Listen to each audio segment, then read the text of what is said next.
Rude boys gonna get you by degrees. Here comes the West Indies. And when you're facing the generals, nearly every ball is a funeral. And when we battle, brother, go and put your men on the boundary line. And if you give we a lick up, that is merely a hiccup. Look, you win the little battle, you lose the war. It's the same result every time. Everybody sing. Here comes the West Indies. Here come the West Indies. Them rude boys gonna get you by degrees. Here come the West Indies. I tell you now, here come the West Indies. Here come the West Indies. Them bad boys gonna bring you to your knees. Here come the West Indies. Special request to the Trinity posse. And what about the Guyana posse? And what about the Jamaica posse?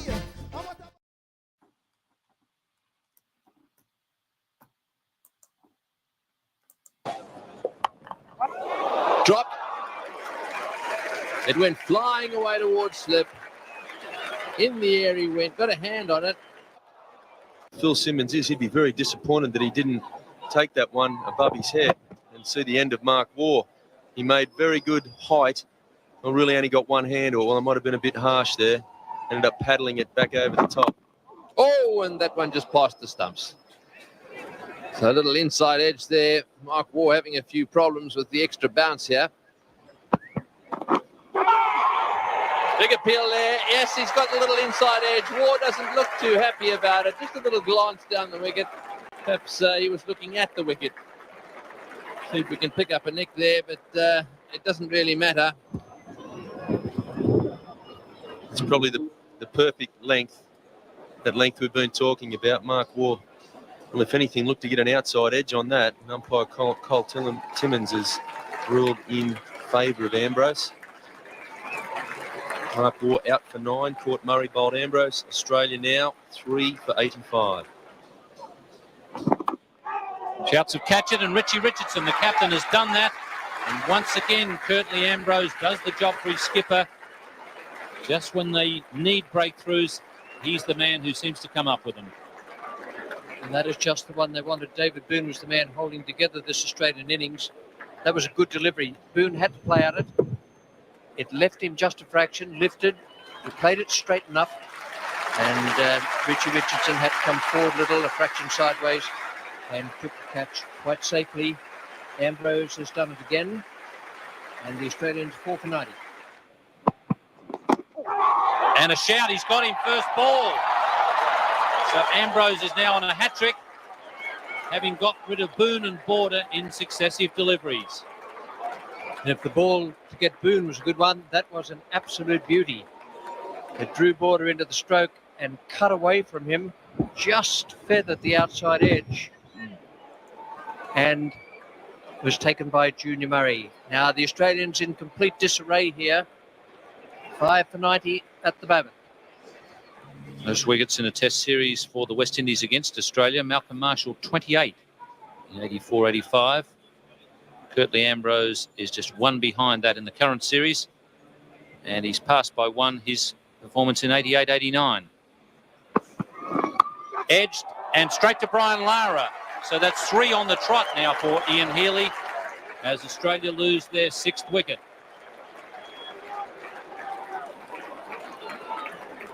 And that was well bowled, but Healy was pushing out a long, long way there.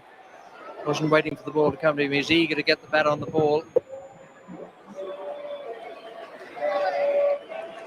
And now for Curtly Ambrose, 28 to equal Malcolm Marshall, and he still has a few to go. It's in the air, could be out. Athens running with the ball. He should catch this. He does. Ambrose gets 5. Big Merv trying to hit him down the ground. That was a fine catch. Great fast bowler has Australia on the rocks here at the Wacker. He's picked up 5 for 1. This was a wicket that Australia could ill afford to lose. They've already lost most of their specialist batsmen. Merv Hughes really had a job to do to stick with Damien Martin. He's decided to go on the attack, and he's only managed to sky one up. And Keith Arthurton takes a very good catch. So Australia now really struggling here at the Wacker. Merv Hughes is on his way back with his mates, and Australia are 7 for 102. He's got another one. He's got 6 for 1. What a magnificent spell. The half volley's there for a straight to second slip. This is one of the best efforts ever at the Wacker. by this great fast bowler. We're seeing Curtly Ambrose bowl the perfect whacker length. Gets it up there to try and get the batsman driving. That's what he's done with Damien Martin on this occasion. Damien Martin half driving at the ball, a thick outside edge, carries almost chest height to Phil Simmons at first slip. A great spell of bowling, some very intelligent bowling by Curtly Ambrose.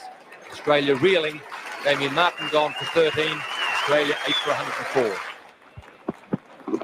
It's 7 for 1. He's got another one. What a spell. Magnificent bowling. Australia 9 for 104. Angel out for duck. I think we talked earlier in the series about just how unlucky Curtly Ambrose is. And if he has a day on where he hits the edge all the time, it'll be worth watching. And that's what we've got here today at the Wacker. Joe Angel in his first test match, driving. And once again, the wicket falls with the bowling from the river end. Curtly Ambrose takes his 7th wicket. Australia now really in trouble here. 9 for 104, and Daddles has been overworked.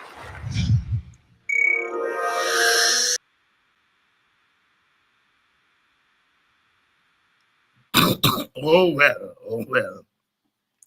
The great Curtly Ambrose at the Wacker, Western Australian Cricket Association. Perhaps in our time, used to be the fastest pitch in the world. Welcome to West Indies Cricket 101. A little bit down memory lane there. You know, it's you talk about the West Indies all-time great bowling attack, you know, West Indies all-time great team. Sobers coming at 6. The wicket keeper. You know, sometimes you have to juggle between Dujon and Hendricks. They said Hendricks was as good. I would have to ask Vincent, because he would have seen Hendricks. And then your spinner, it will have to be Lance Gibbs, and you have to go with 3 fast bowlers. And Marshall, and then you stop. Holding, Ambrose, or is it Marshall, Holding, and Roberts, or Marshall, Roberts, and Ambrose? It's always a big toss-up there of those 4.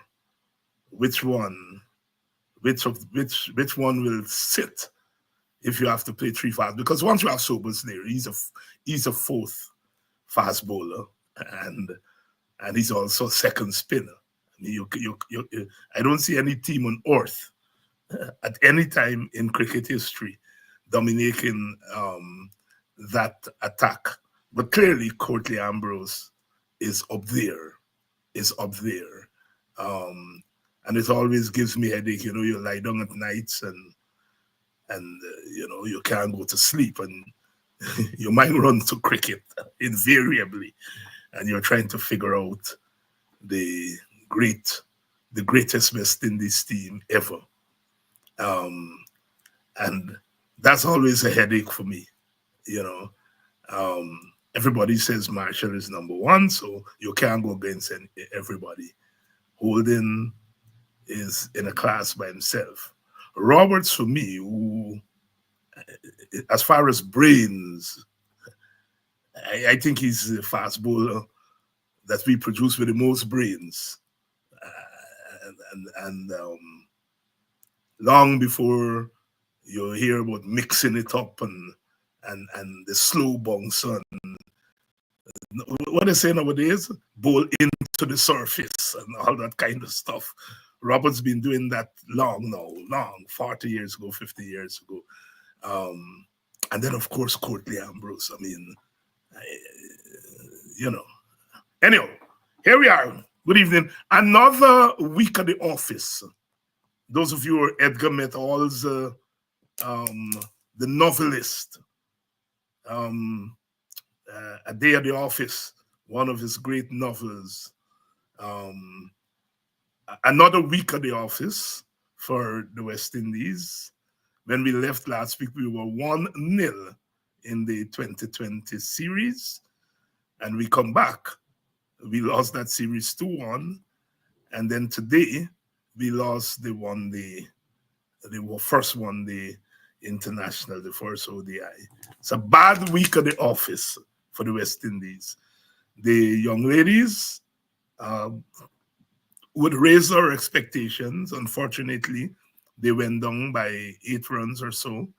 They fought, but they just didn't go over the line. A bad week for us.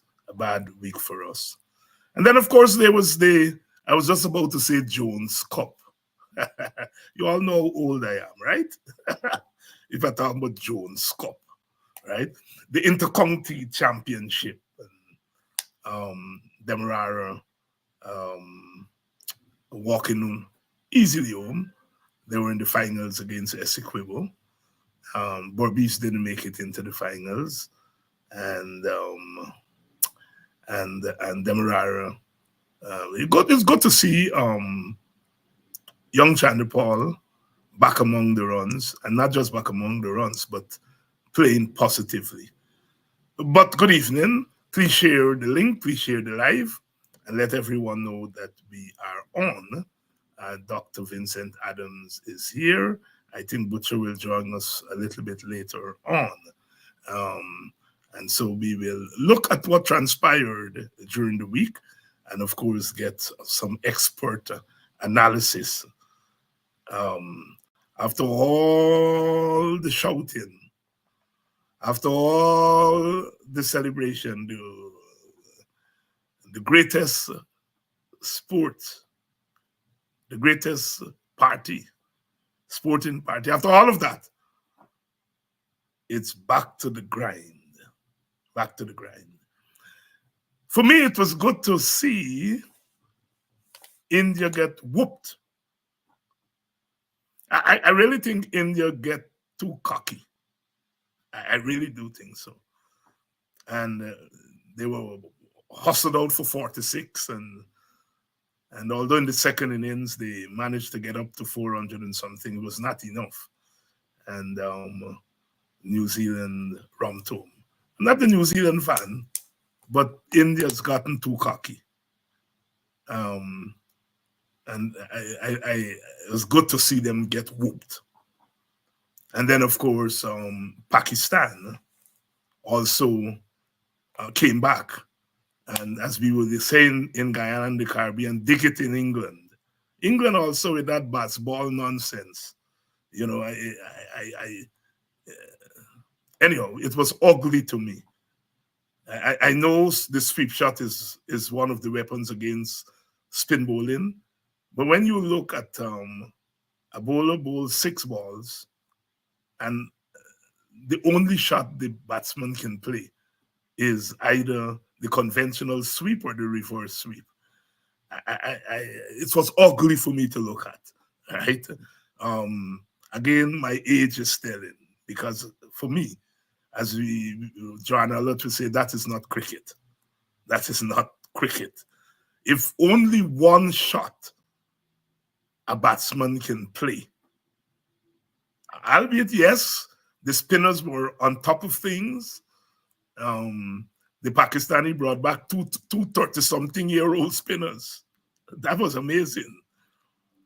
And they bench Babar, who is perhaps at least one of the top 2 batsmen in the world, but they benched him.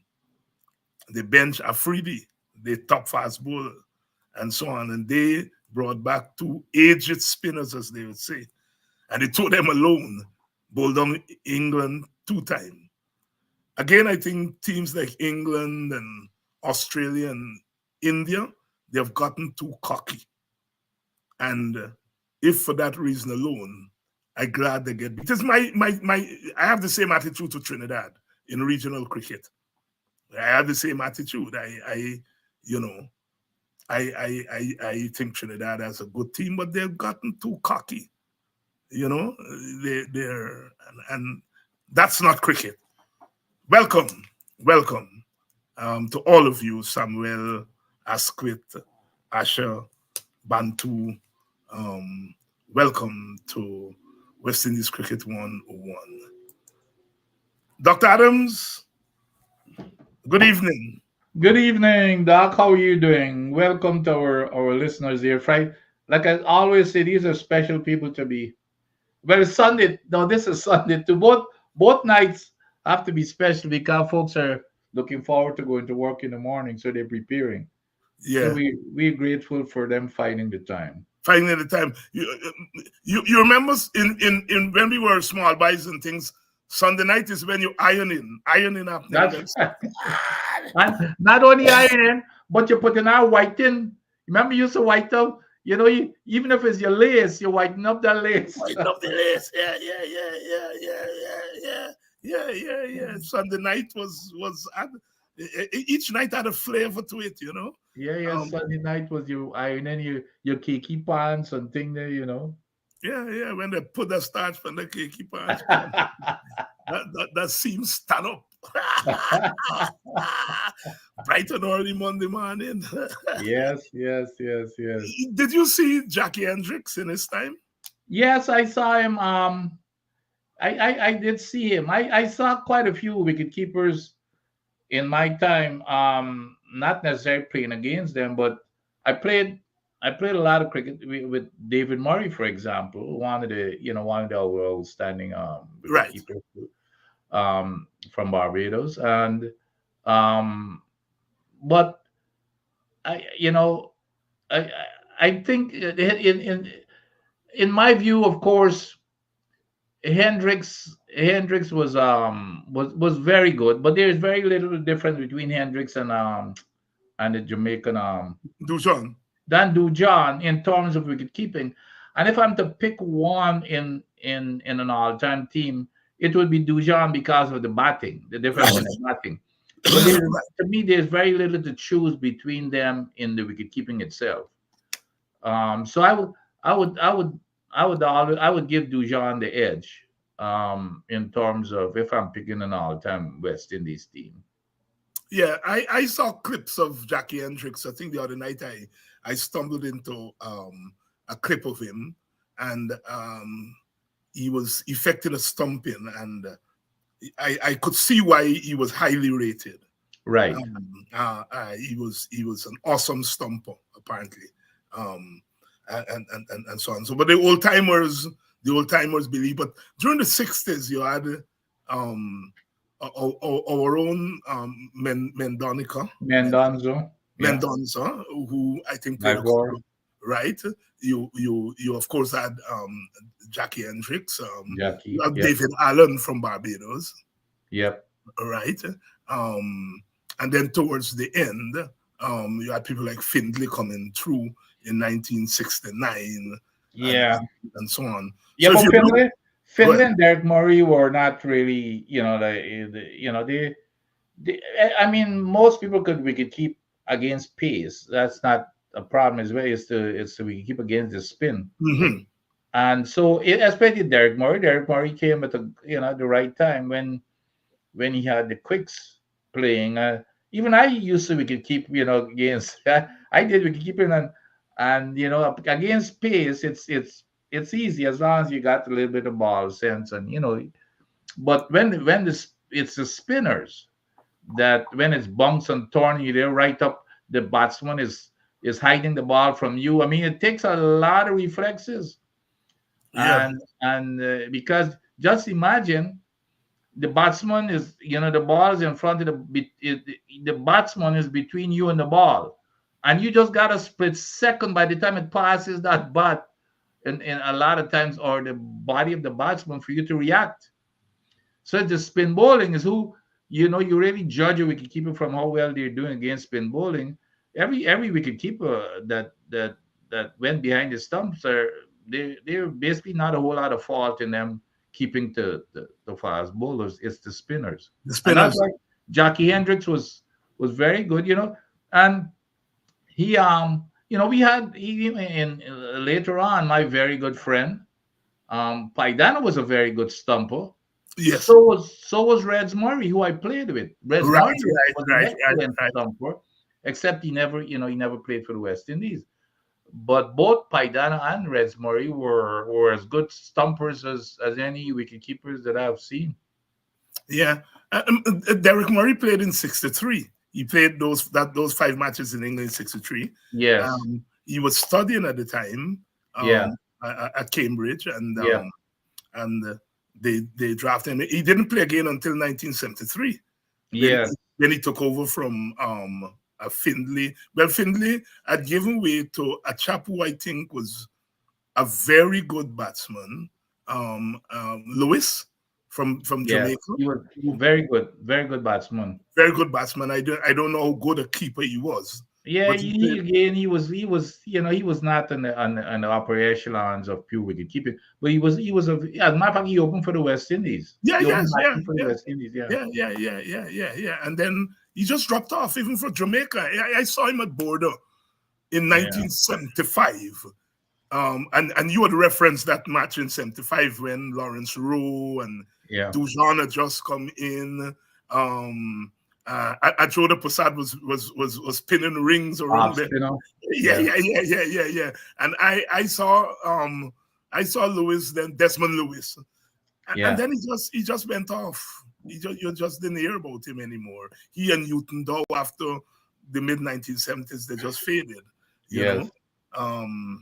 But I had a lot of time for him as a batsman. He was very good. I remember last wicket partnership with he and Lance Gibbs, Lance Smith. Yeah. and thing. You heard my conversation with myself. So you have 4 fast bowlers. Sir Andy Roberts,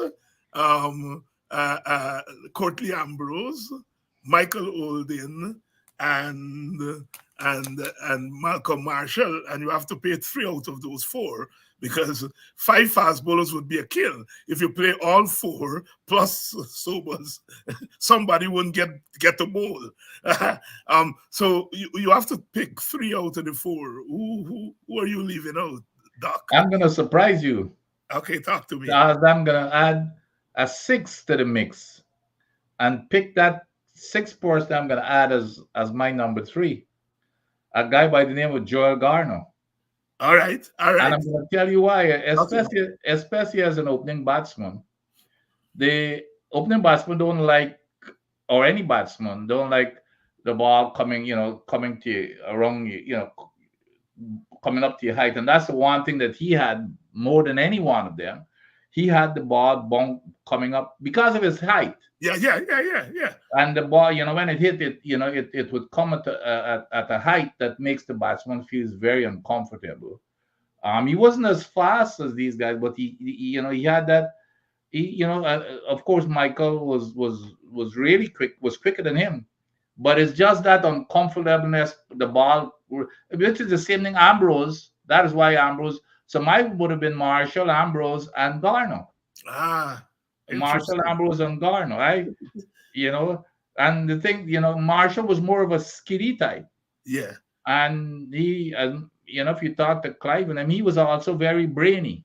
Yes. Brainy. As I was talking about Sir Andy as being a brainy fast bowler, I said you're tripping up here, because Michael is said to have had a phenomenal fast bowler's brain. Michael and Marshall too. From Marshall. Marshall, yes. Yeah, because it's amazing. He had to have had that, because it's amazing. Look at his height. Yeah. I mean, Marshall was not a tall guy, but he was more of a skinny type. But he had a lot of he was a special bowler, and the guy was full of energy, and he was a workhorse. Of course, our own Kraft, he was he was also one of the big workhorses in the mix also. But those would be my 3, and because of my especially with Garner getting the ball to rise off of a good length consistently. Ambrose does the same thing. I mean, you saw from that, even from that clip. Yes. Yeah, no batsman like the ball, rising to that height, because it's you're in an awkward position, and you can't play your shots well, and so that's why I would give Garno place in front of Holding. Michael is a tremendous bowler. He's fast, yes, but just that uncomfortable height. Yeah. But it shows that there's not much. There's not much between our fast bowlers. No, no. You can, you can And put we ain't them even in. and imagine we ain't even bringing Courtney Where's all? Wall in this conversation. We can bring in Wes all in the conversation. And Wes all. That's right. We have not brought in Wes in the conversation yet. And when you think about people like Courtney Walsh and so on, who we haven't brought in the conversation. And Courtney's got a lot more wickets than the rest of them. Yeah. Than the rest of them. Yeah. It's God bless the Caribbean with great fast bowlers. And as I said, you lie down at nights and you can't go to sleep, and your mind will run to cricket. One of my students was asking me on Thursday. She happened to be walking to class most mornings when I'm going to class. And of course, the typical West Indian thing, you walk into class and you either doing this or you She said, after 7 weeks of seeing, she said, Dr. Hinds, why do you always be doing this? I told her, I said, it's a West Indian thing. It's a West Indian. She said, I want to know why you do it. and so I said, all right, I will. It's a class on Bob Marley that I'm teaching. And so I said, I'm going to play a clip from a video and you'll understand. That's nice. Yeah, so I got into class and I play a cricket clip. And she said, so you playing cricket? I said, yes. every boy and now every girl fancy that you are.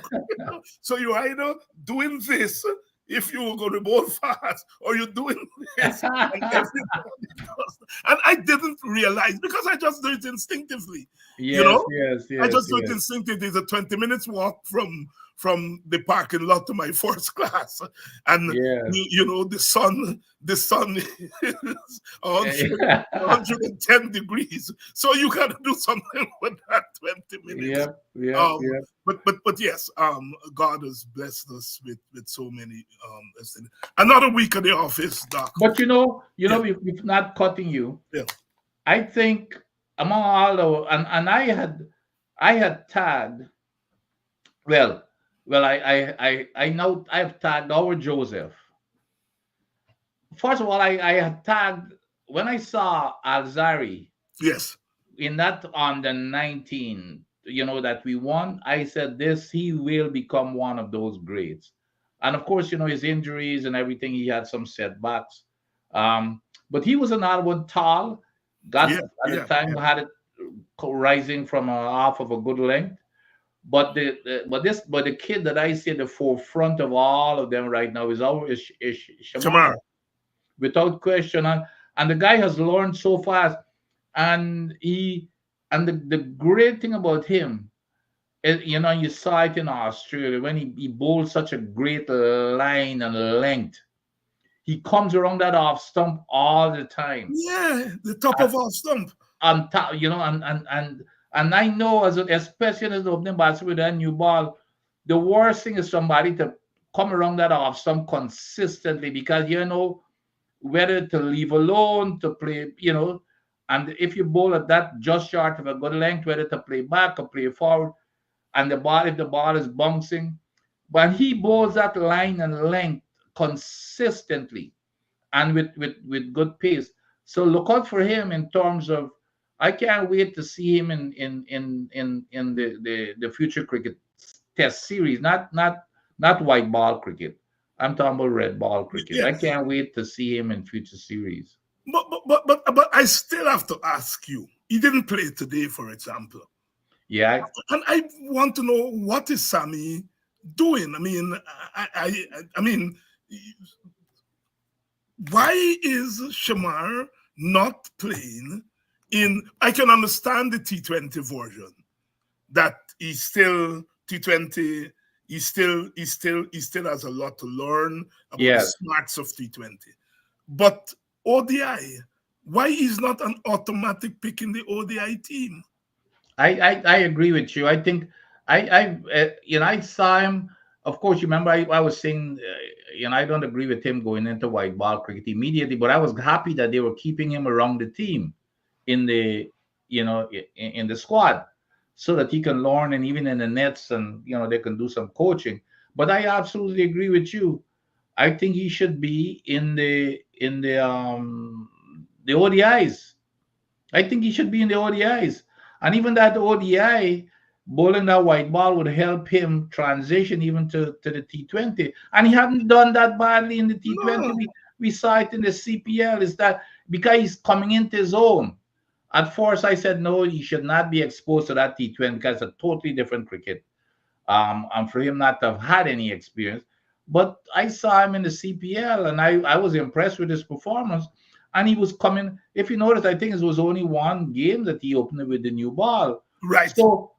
So I think that he was getting ready to break into the international scene in T20. But definitely ODI, I thought that would have been an automatic choice for him. But I don't know. I don't know what's the why not and what the game plan is. Yeah. So when we left last week, we were talking about the first T20 that we played against Sri Lanka, and we observed that we got out of jail because of the two opening batsmen and their approach in the power play, and that we were able to notch up 90-something runs in the power play, but struggled. Well, not 83 runs in the power play, and then struggled 97 runs in the next 14 overs. And all of us felt something was not we were struggling. And lo and behold, the second and third T20s, we didn't get off in the power play and just couldn't make headway against the Sri Lankan spinners. Yes. Doc, when you look at our domestic cricket,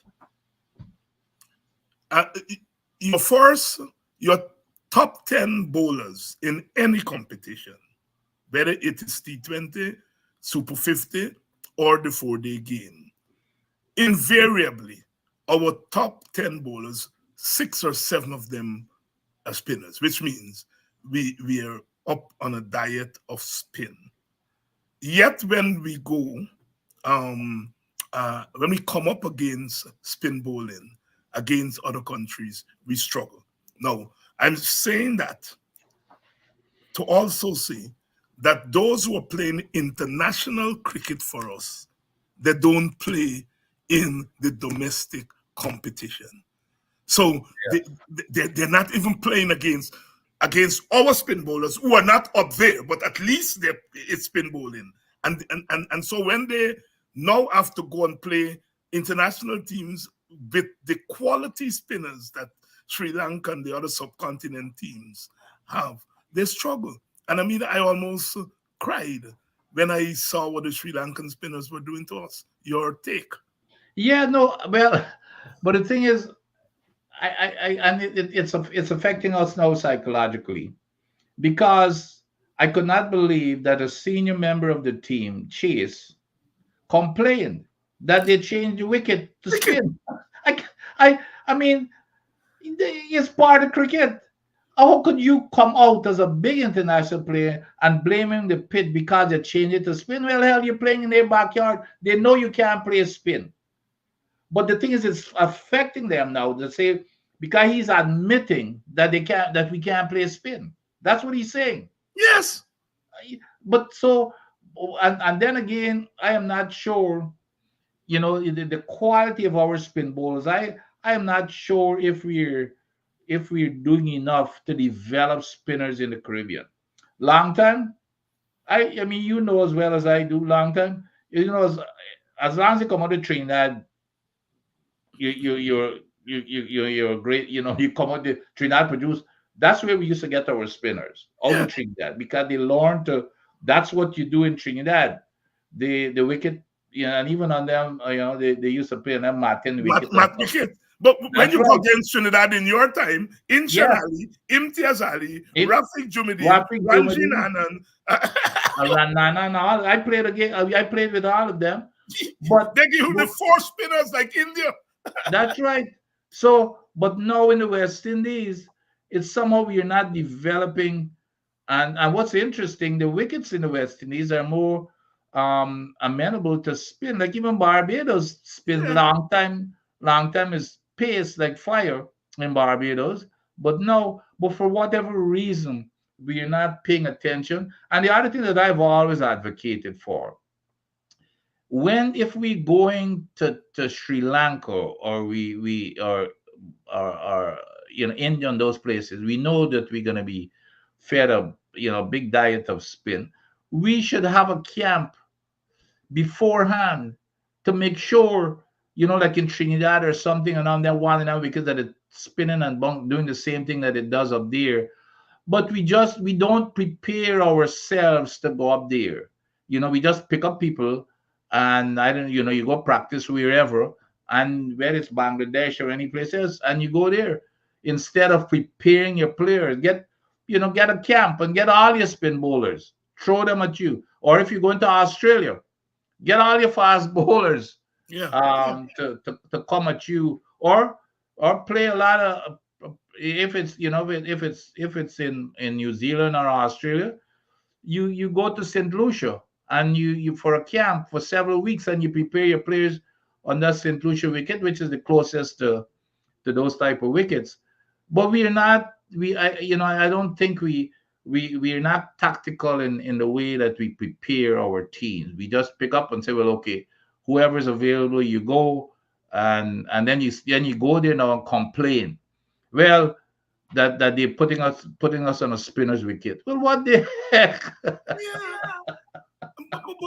But they, look, we are batting on the same wicket that those people are We're batting. batting on the same, and that is my point. That we are admitting that we cannot play spin bowling. That's what we were admitting when a senior player say, and one of the players, by the way, who's supposed to be one of the better players of spin bowling. That's right. Says. So we were already admitting, well, go, you know what? We can't cope with this thing, and they're not playing fair. That's what we're saying, that they're not playing fair. It's unbelievable. Yeah, no. Look, I mean, Asaranga, Tikshana, they are in a league by themselves. But Asalanka, the captain, yes, it's just it's a part-time. Part-time. Yeah, part-time. I'm giving me all the trouble. Part-time. But what the guys do, you see what the guys do. Our problem, a lot of it has to do with discipline. Yeah. What the guys do, if you notice what he was doing, he wasn't doing anything, but he was putting it on a spot. He was putting it on a spot, And look, I see was it the second? Yeah, I think it was it. Rutherford, for example. Rutherford played back the ball that probably pitched on his crease. That was the second one. I couldn't believe it. Yeah. I got bowled down. I he can make that into a full task, probably. That's right. I cussed him nasty. He redeemed himself today because I thought he played well. He batted really well today. I cussed him nasty. I cussed him nasty when I said, even me, as Boycott used to say, my mother would not have gotten out to the ball like that. Yeah. But he batted well today. He batted well today. And it's a matter of approach. Yep. It's a matter that's what of I call that time. That's what I call the discipline, and that's what separates great batsmen from just those that are come and then they're inconsistent. Is that discipline to know to play to a delivery to its merit? Big difference. Like the Kohlis of the world, you got to work to get their wickets. In the West Indies, you don't have to work to get their wickets. They might hit 2 4s or 2 6s, but you know that they're gonna do something stupid to give away your wickets. Your wickets should be a prize. It should be very, very valuable, and that's what the difference is. Like even today I saw it was Athenaeus. He hit Anthony. he hit the ball with Athenaeus. one hand six or something, Yeah, and then yeah, it's yeah. go and do the same thing. He got away with it the first time because I thought when the ball got up in the air, I thought he was going to be out. I could not believe the next delivery, same exact thing, and get out.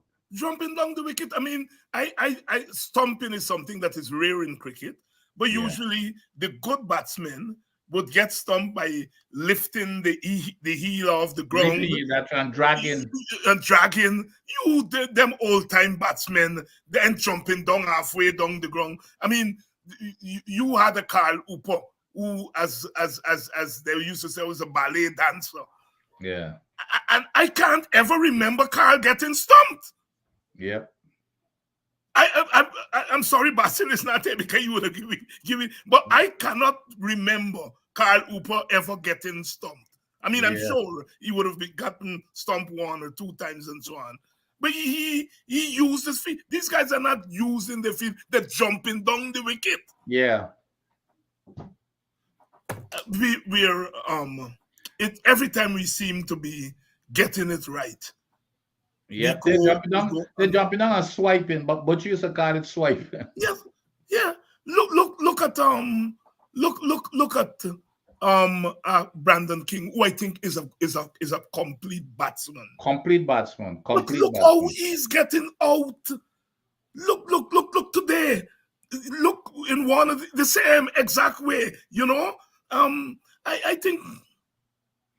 And you see the thing is, and again talking about discipline, Hope and Brandon King on this team, they should understand their responsibility that they're the 2 key batsmen on this team. Yeah. We don't have a Hetmai, we don't have a Puran. The 2 of them are the 2 key on this team and should be playing much more responsible cricket. Much more responsible cricket. Dr. Adams, we have 4 proper batsmen. You called 2 there, and you said you called the other 2 who hanging out somewhere in Trinidad and Guyana. I hope they're gonna pay T10 or something somewhere. We have 4 proper batsmen in the Caribbean, and put Puran aside. The other 3, you know what I mean? They just give their wickets away. These are batsmen. If they stay at the wicket, runs will come. Absolutely. Runs will come. Yep, absolutely. And the longer they stay, what they don't understand, the longer they stay, the easier it becomes at the bottom end. It's not a case where these guys cannot step it up later on. You know what I mean? That's not. I mean, without question, they've shown that they can step it up later, but you gotta be there to step it up later on, and that's what they're not doing. We have 2 more one-dayers before they come home. I am not hopeful, but you know, I mean, we're West Indians, and we want them to do better than they're doing. Yeah. You know, I mean, I don't have our bowlers. Our bowlers will always have an off day and so on. Yeah. You know, Seals was not on top of his game today, and Right. I think Jaden Seals' problem is he's not playing enough cricket. You know, when he went to England early in the summer and he was playing cricket there day in day out, he came back to the Caribbean and he was blazing fire. Yeah. You know, because he was playing cricket. There is no substitute for playing cricket. Yeah. And playing proper cricket on different surfaces in different conditions. And you know, he come to the CPL. He got a couple of games because he wasn't always playing. You know, he play a game here, they drop it. He playing a game there, and so there he was. His radar was all wrong today. Yeah. You know, he's 10 times a better bowler than the way he bowled today. So I will excuse the bowlers, but the batters I think are not stepping up. Are not stepping up at all. I totally agree. any given day. But you're right. If we do not get a good start, and even a lot of times you get a good start in the middle, would just collapse with batsmen giving away their hands. But it's so dependent upon that top order The top start. order. And the other thing is, I know that he's a little wild sometimes, but I would not leave out Lewis out of No. these teams. I don't understand that either. Since when you're playing Athenaeus before Lewis? Before Lewis, I do not What is understand that? that I at know all. you've invested in Athenaeus. He's a young man. He has to earn his thing. You are going there to win. You saw what Lewis did in that first T20. All right? Lewis and Brandon King are your opening pair. Give them a run. Yeah, Athenaeus has a lot of talent, but he must wait his turn. yeah. How are you going to play Athenaeus in front of Lewis? And I don't. And Athens is not setting anything on fire. No, he's not. That Yeah. I was shocked. I thought he was injured. I didn't. Yeah, I thought he was injured, Lewis. How could you leave Lewis out of that team? I sucked my teeth this morning when I turned on the TV and saw the team and saw that Lewis. My first thing was that he was injured. Yeah, Then I that's realized that's he's not what I injured. thought. Thing. Did you follow the India-New Zealand game? Yeah. Talk to me. Let me tell you, I was in total shock. But I totally agree with you. I think India has gotten really cocky, and this New Zealand team taught them a lesson. I mean, nobody would have bet any kind of money that India could be bowled out for 46 runs. And so they got a whipping, which means the next test, watch it. The next test is I think they're gonna really come good. So, but New Zealand just took the opportunity and just let them have it. Yeah. But I'm telling you, this guy, of course, the Brooks guy from England, Yes. is in a class by himself. But this other guy, Radrendra, No, Ravindra from New Zealand. Yeah, that guy is, he is another class. Special. Very special. Because when he came in, he really won this match for them, or else they and all could have been in some serious trouble if he did not put on his head. And the thing is, what's amazing about the guy? The guy comes in and from ball one, he's playing shots. He's not, he's not like Brooks, but the guy plays. He's not coming in and poking around. The guy plays some really nice shots and everything. And he looks so confident, No, but he's a talent. What I found out from listening to the commentary, he plays in the Indian domestic competition. Oh, okay. Yes, he plays in the Indian domestic. Apparently, his parents migrated from India to New Zealand. So yes, but I didn't realize that he plays in the domestic competition. Because let me tell you something, and if you look at when you come out, look at this new guy that India has come, the guy who made 150. Safras Khan. So I said, who the hell is this guy? Check his stats. Do you know that guy averaged 17 first-class cricket? Yes! And he's got a triple. He's got a triple 100. Yep. And he bats. He's what you call an all-format batsman. Yes. Whether it's T20 one day or thing, you can see he doesn't have to adjust his game in any big way. He's just a very talented stroke maker. He has a lot of confidence. Yeah, very, very much. A lot of confidence. I was so impressed with both Ramraja and Safras Khan. I was impressed. But it's good to see India get their ass whipped because they've gotten too cocky. Pakistan came from behind. Of course, and beat England. And as you heard, I as old people say, I had to turn my face. 6 balls and you sweep it out. 6 balls. What is that? Doc, you're a batsman. I am telling you, no, I'm not. I'm not of these modern day. But that sweep. Every time I see somebody plays that reverse sweep, that kind, it my whole stomach. I'm not exaggerating. It, you know, my whole stomach is torn because I would, as a bowler, I would love for you to play that shot. I don't care what every single delivery played, and what I'll do, I'll put somebody on the boundary to stop it because. So you take your chance with a single. If it's that you want, go ahead, sweep it all the time. Take your chances for a single. But that shot, here I admire these guys for with these new innovative type of things. But I'm telling you, that's one shot because even with your regular sweep shot, when we were growing up, you can sweep. You can't sweep and be around basketball, sure. Because I used to tell you, he said, you're playing, if you notice, you're playing when you sweep, your bat is like this, which means you don't have no face to the ball. No. And you're gonna get especially if the wicket is turning and bouncing and you sweep. Whereas if if you play with a full face of the bat is something different. But when you're sweeping, and there's only one. Well, there are a few sweepers, but the one genius of a sweeper is when I see Brian Lara. Yes. Sweep Morelli to run. I said this guy. That was when I realized he was a genius. Yes. And you see these guys.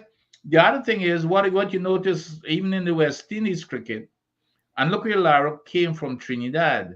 Because if you can sweep in Trinidad on a bouncing and turning wicket for spinners, you can sweep anywhere. And you know who was the first real big time sweeper playing for Trinidad? A man by the name of Joey Carew. Joey Carew, yes. Joey Carew was he used to love to play that sweep shot. Okay. But sweeping was not anything that you were taught because. And I remember the very first innings that I played in Trinidad in under 19 against Trinidad, and I think it might have been Jumadine, and I batting good because it was the first time I played in Trinidad, so the wicket bouncing and turning, so I decided I'm gonna stick around playing myself, and I playing and I was on 37 or something, and decided that I was gonna go sweep, and guess what happened? Sweep on top edge and get caught. But that taught me a lesson again that I should not have swept. But sweeping is not one of my favorite things because you have very little control. So I know even it doubles the risk when you do this. Well, even more than double when you play this reverse sweep. Because you're predetermined. First of all, you're predetermining you're not even know what the delivery is going to be, to be honest, because you've got to cross your body and everything before the ball is even bowled, so you don't even know what delivery is going to be. I saw Duckett made a century in the first innings sweeping, and the second innings come out and try the same thing, Duck.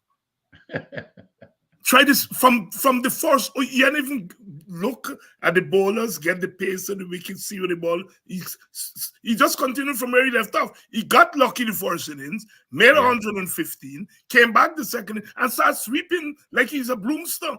It was really ugly. I just couldn't. And that series that you talked about with Lara against Militaran, and I remember Lara and Sarwan made a lot of runs. The two of them made a lot of runs.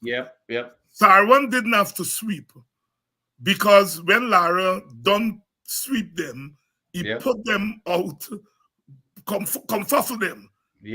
And Sarwan was able to play normal cricket shots in the V and made 600 and something runs. I think Lara made 800 and something or whatever. I remember that series and my respect for Lara went up after that. That was when I realized that that was when I decided in my assessment he was a genius. That was when I decided made my assessment that he was a genius.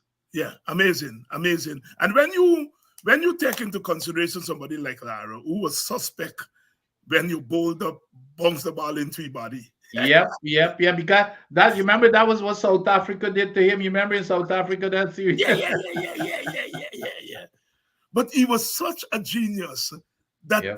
you just saw that not as a chink in his armor, you know. You saw it as just Lara just got had a bad day, but he just couldn't handle that ball. But he was so good. He was so good that that didn't prevent him from scoring heavily.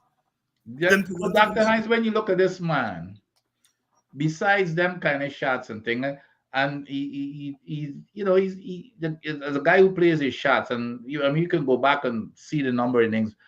But how could a human being score 500 runs Yes, and score 400 runs? 400 runs. I mean, oh gosh, you know, especially somebody who's just he plays his shots.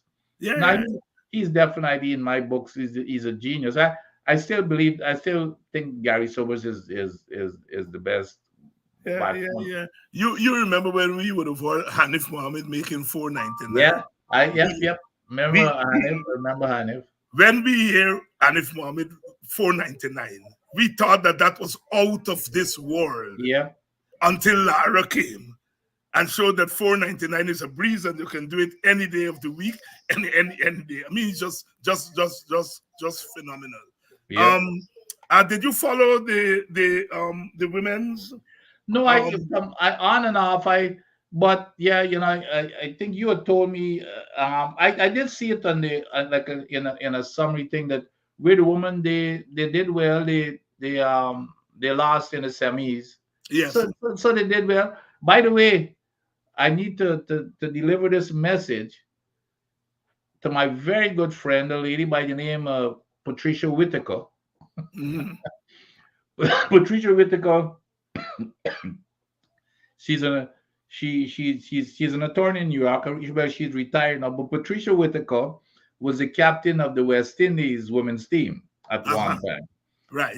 From Barbados, and she threatened me. She said that you'd better tell Dr. Hinds that, because I think she's probably even listening here, because she's one of the people who tune in sometimes. Said, yeah, I better start talking about women's cricket.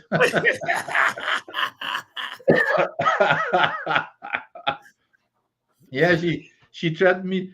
By the way, she's also on the USA Cricket Board. Yes. I remember you mentioning her name as one of the persons that they were trying to push out. Yes, that's a battle that's going on right now. Yeah, they as a matter of fact, they suspended which is a sham suspension, and the ICC is set up a team to investigate what is going on.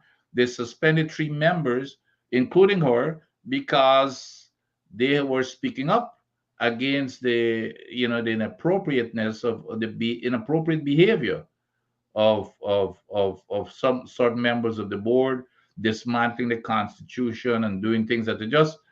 I mean, I resigned. I had to resign because I said I'm not going to be part of such behavior. Mm-hmm.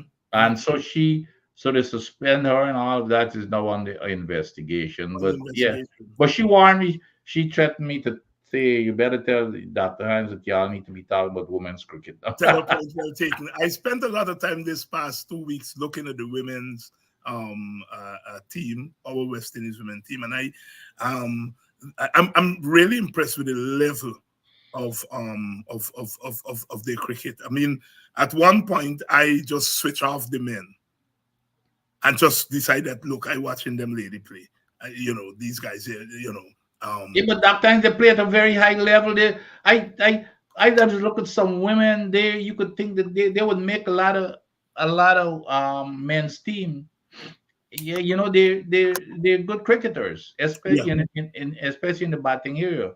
Yeah, you look at some of those Australian women.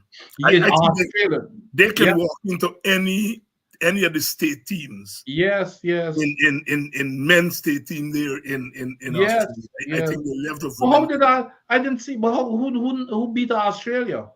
Is it New Zealand? I think it's New Zealand who beat them. Because I didn't think that anybody you I know, think with it's. the I beat think it's. Australia. I think it's The New Indians Zealand. have a good team too, and I guess they Yes. got Oh that. yes. Oh yes. Oh yes. Oh yes. Oh yes. Oh yes. Oh yes. Oh yes. Oh yes. Oh yes. Oh yes. In case you all are just joining us, yes, it's West Indies Cricket 101, and we've been talking about the West Indies this week. Not very much to shout about, but it's West Indies, and we are. I think they're telling us South Africa beat Australia, not New Zealand. South Africa. Okay, South yeah. Africa, South Africa beat Australia, and I wasn't giving South Africa. I mean, they're there and thereabout, and I didn't give them a chance against Australia at all. I wouldn't have either. Yeah, but that Jones Cup, not Jones Cup, inter the intercounty cricket. It's good to see cricket at border. Of course, I cannot understand why the Guyana Cricket Board, in conjunction with the government, do not do something to resuscitate border. I mean, it was good to see cricket there, but it looked like a cow pasture. It's Dr. Hinds. That's always been a sore spot because if you recall, the whole plan, and there was a plan, by the way, Talk to me. To expand border, to take in some of GFC, Right. Yes. and to go to the mall and all kinds of stuff because it's both, we grew up as part of our history and even culture that about knowing about board and cricket, but the government, I guess, it has to do with politics, to be honest. The government decided to move from there, and that's how the Providence. You remember, the Providence Stadium was built with I can't remember if it's a loan or a grant from India. Mm-hmm. Yeah, it was, so with under the PPP administration, and just to move cricket entirely from border. But when you go to border now, I mean, it hurts to see them stands with some famous names. It just looked like a dumb site, basically. When the paint, everything. You got Ron Kanai stand and all those stands. It's just dilapidated.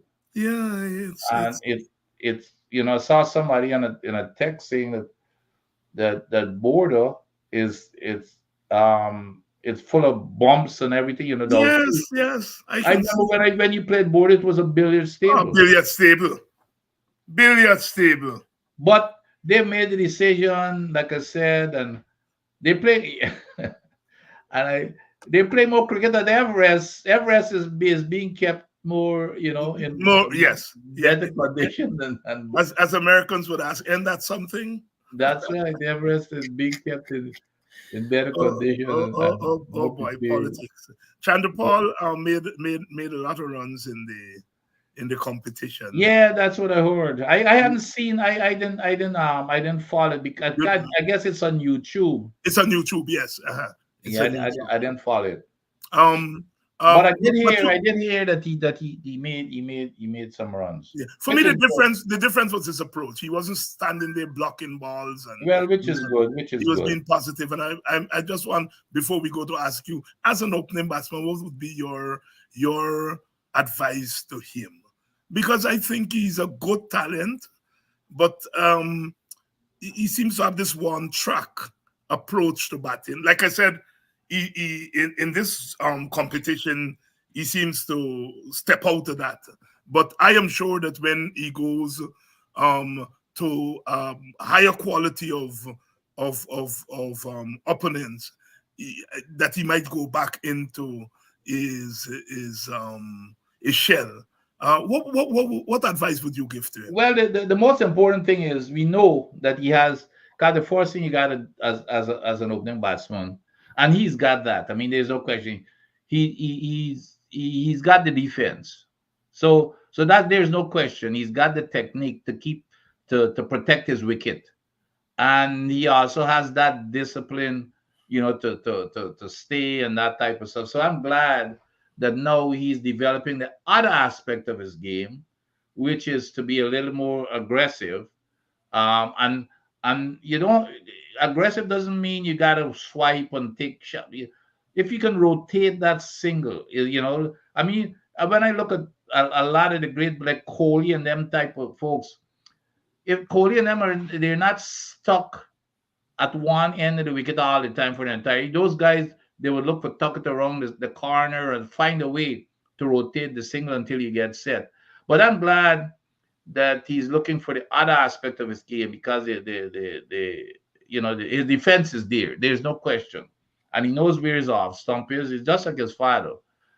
However, he's learned his lesson, of his failures, and probably the best thing that could happen to a batsman is when you build, because he came into the West Indies team on a high, as a top talent, and then of course he sees now that, well, hey, you know what?